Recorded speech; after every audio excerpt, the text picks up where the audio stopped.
Welcome to this, the first of 6 sessions that together comprise Forestry Commission Scotland's Historic Environment Training course. Across these sessions, our intention is to provide you with a sound base to assist you in understanding and managing our shared historic environment within the framework of the UK Forestry Standard. This session gives you an overview of human occupation of Scotland over the last 10,000 years, a subject that is the basis of a 4-year degree course. So, no challenge there then. Guiding us on our journey is this practice guide on the historic environment. It has a very useful timeline that presents the different archaeological and historic periods running from the Mesolithic to the modern day. We're going to move along this timeline from the oldest occupation of Scotland to the modern day, touching on some of the critical types of sites you may encounter. In prehistory, before writing, the technology available is the means we use for subdivision, whether people have access to stone, bronze or iron for their tools and weapons.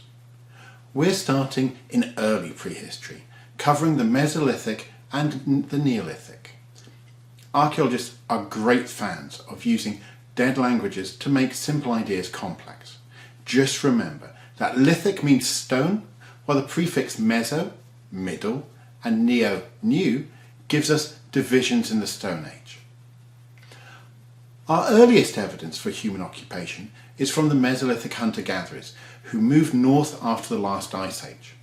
The ephemeral traces of their occupation are mainly from artefact scatters buried within the topsoil, tiny geometric flint blades known as microliths, with spreads of dark disarticulated flint. Our earliest evidence of human occupation is from the Mesolithic hunter-gatherers who moved north after the last ice age. The ephemeral traces of their occupation are mainly from artefact scatters buried within the topsoil, tiny geometric flint blades known as microliths with spreads of discarded flint.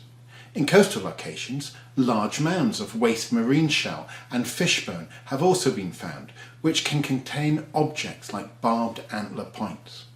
We rely on these discarded objects to understand the lives of these earliest inhabitants of our land. The Neolithic brought a profound change: farming. Trees were cleared, crops planted, people put down roots and built homes. The objects they used also changed with the introduction of pottery, polished stone axes, and other prestige goods. The Neolithic was also characterised by its monumental earthworks, such as the henge shown here. Not defensive sites, these monuments would have been constructed by the entire community, perhaps as a means of emphasising and enhancing their social cohesion. The survival of these earthworks depends on later land use regimes. This image shows a Cursus monument near Dumfries, in effect a ditched avenue. The dark lines within the crop shows the location of the infilled ditches. Ploughing has levelled this massive site, meaning it can now only be identified through crop marks caused by differential growth in vegetation. But beneath the depth of the plough, valuable remains are still present. Not all their monuments were earthworks.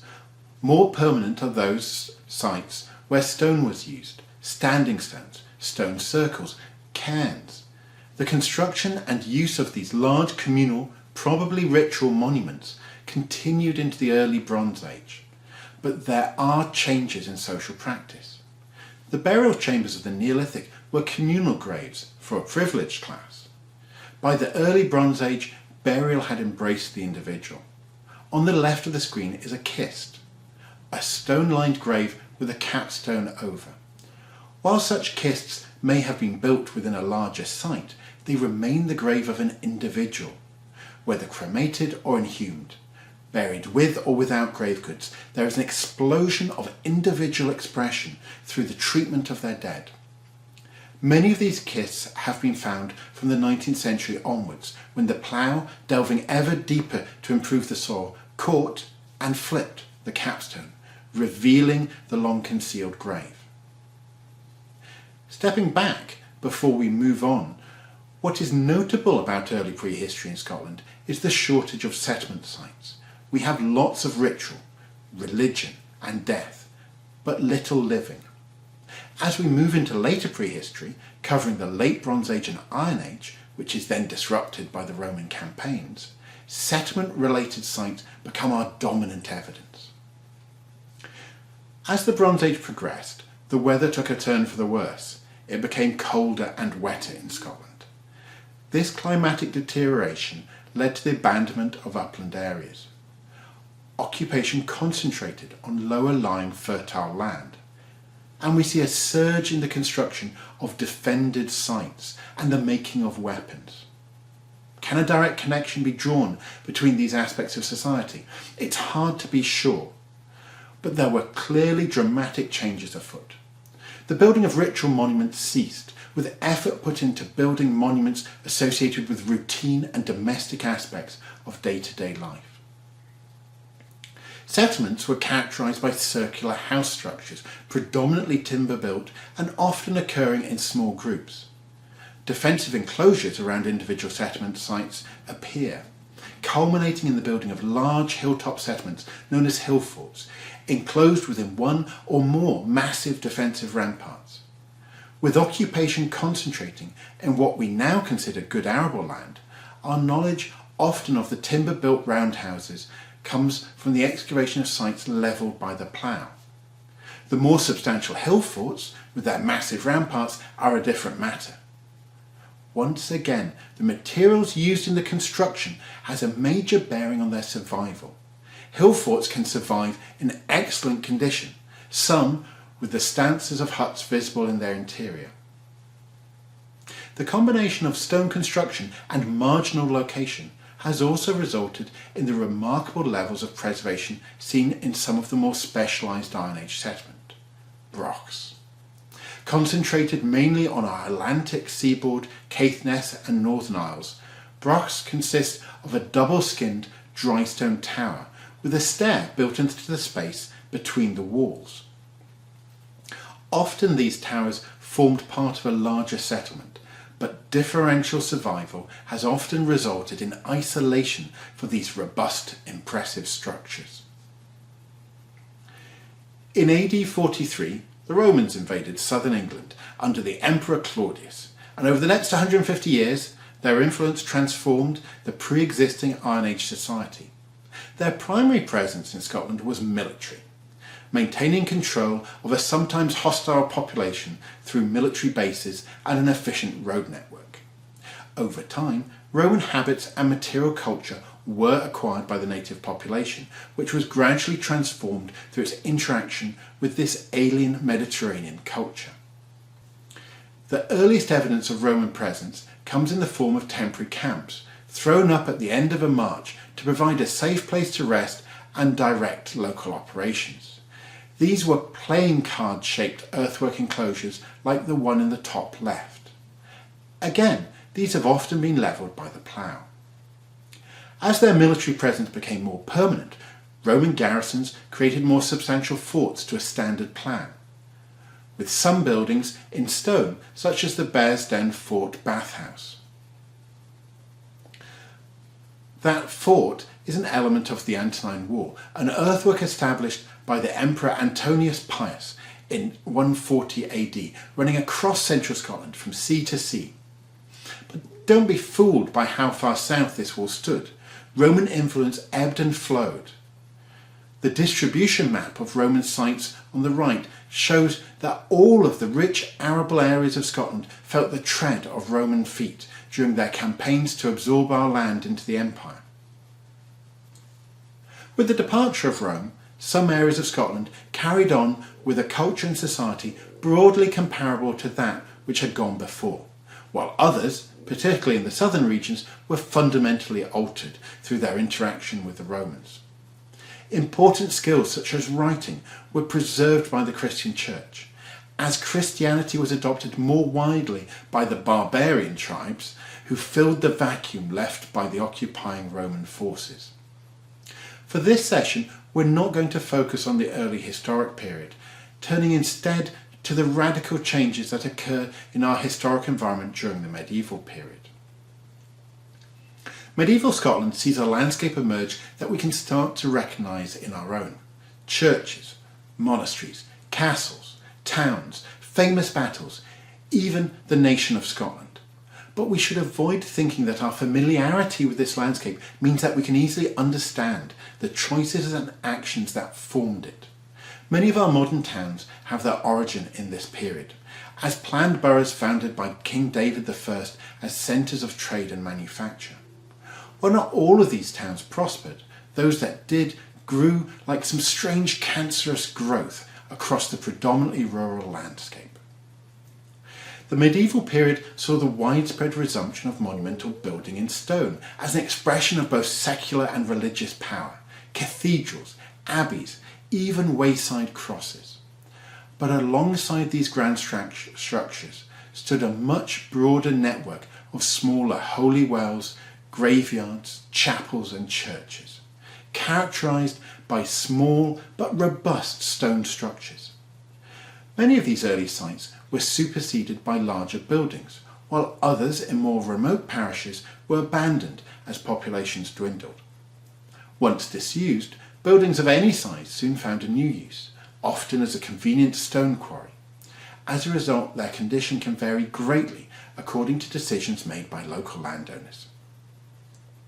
Land was held by the king and distributed to loyal followers, who in return maintained a retinue of armed men. The castle developed to service their needs, a defensive structure, a statement of power within the landscape.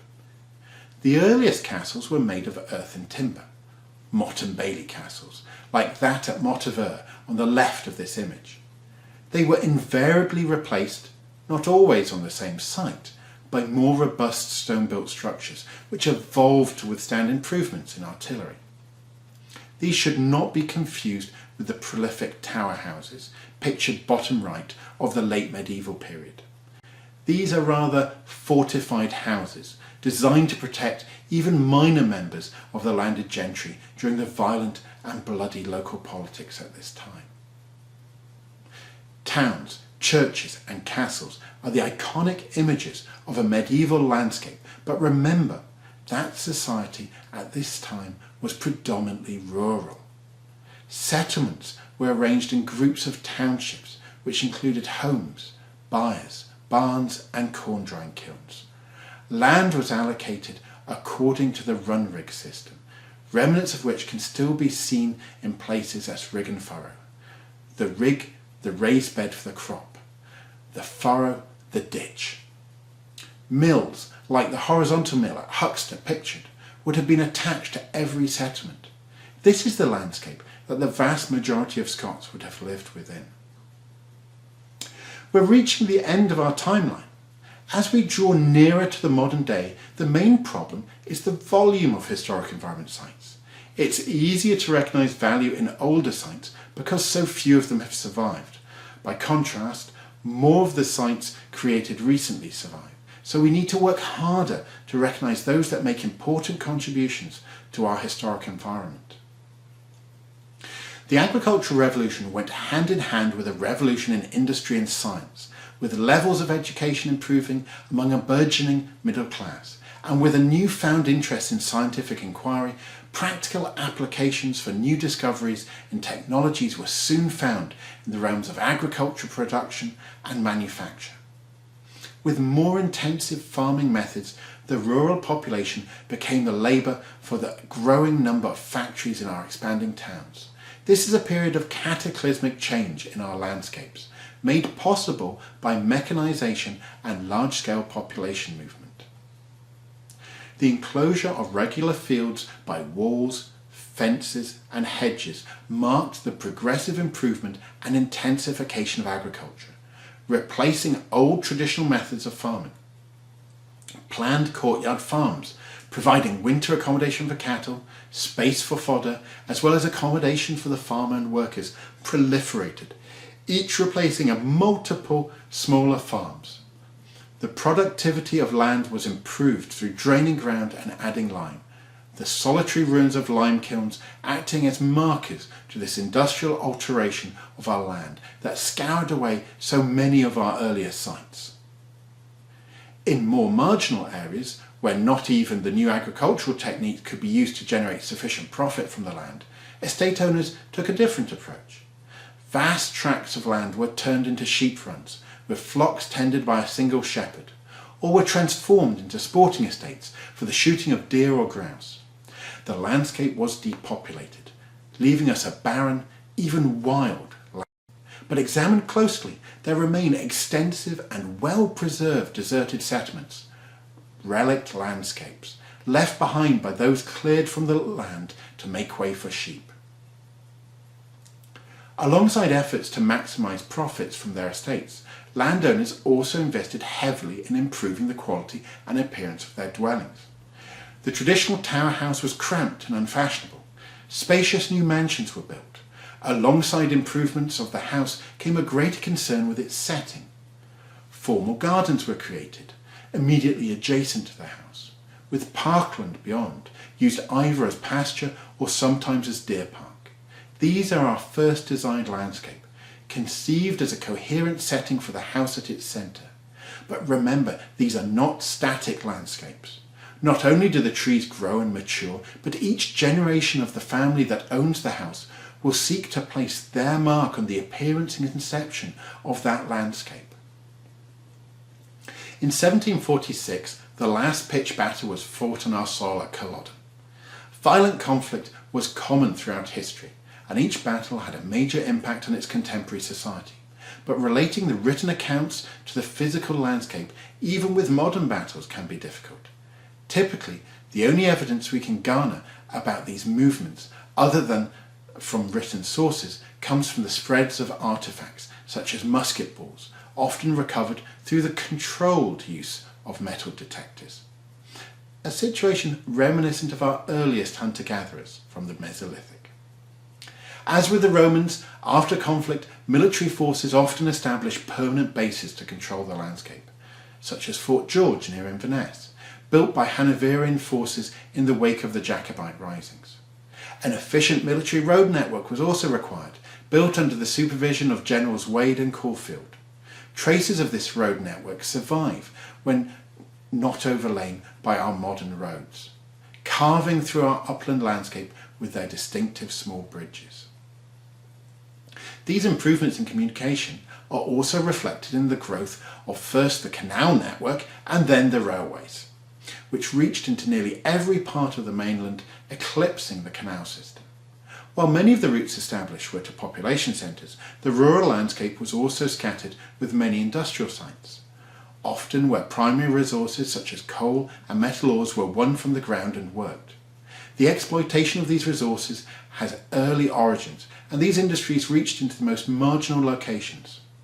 Many of the landscapes we now consider rural have contained industrial activity in the past, with traces of quarry pits, spoil heaps, adits and shafts identifiable.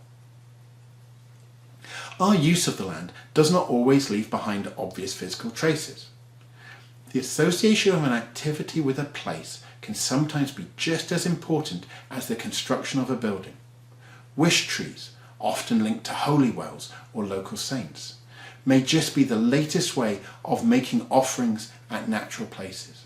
Perhaps the cup and ring markings found on exposed rock sheets from the Bronze Age fulfilled a similar role. However, not all of the natural places should be linked to religion and ritual. Illicit uses that sought to avoid attention, such as a whiskey still, smuggling, the wrecking of ships, all linked to obscure and discrete parts of the landscape.